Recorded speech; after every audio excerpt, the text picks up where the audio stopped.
ગુજરાત દાહોદમાં વધુ એક મહિલા સાથે અમાનુષિક અત્યાચારની ઘટના સામે આવી છે। સમાજના બની બેસેલા ઠેકેદારોએ મહિલાને સજા આપવા માટે અધમતાની કહો કે નીચતાની તમામ હદો પાર કરી દીધી અને મહિલાને સાંકળો સાથે બાંધી બાઇક સાથે ઢસડી। એટલું જ નહીં, તેનું ચીરહરણ કરી તેને આખા ગામમાં ફેરવી। ત્યારે ડેડિયાપાડા આમ આદમીના ધારાસભ્ય ચેતર વસાવાએ ગુજરાતના કથળતા કાયદા મુદ્દે સરકાર પાસે જવાબ માંગ્યો। દાહોદ જિલ્લાના સંજેલી તાલુકામાં પરિણીત મહિલાને ઘરમાંથી કાઢીને 15 જેટલા ઈસમો એને સાંકળ વડે બાંધી ગાડી પાછળ બાંધીને પૂરા ગામમાં અર્ધનગ્ન અવસ્થામાં ફેરવીને એને વરઘોડો કાઢે છે। એ વાતને જાણીને ઘણું દુઃખ થયું છે। આ ઘટનાને અમે સખત શબ્દોમાં વખોડી કાઢીએ છીએ।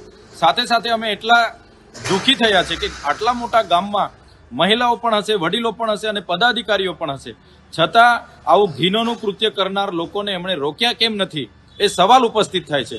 ગુજરાતમાં કાયદો અને વ્યવસ્થા ખાડે ગઈ છે। આપણે મહિલા સલામતીની વાતો કરીએ છીએ, પણ રોજબરોજના પેપરોમાં જોઈએ છીએ, આવા વિડીયોમાં જોઈએ છીએ, ન્યૂઝમાં જોઈએ છીએ, ત્યારે આપણી મા બેટીઓ સલામત નથી અને આવી તાલિબાની સજાની પણ આપણી મા બેટીઓ ભોગ બને છે। ત્યારે ખૂબ જ દુઃખ થઈ છે।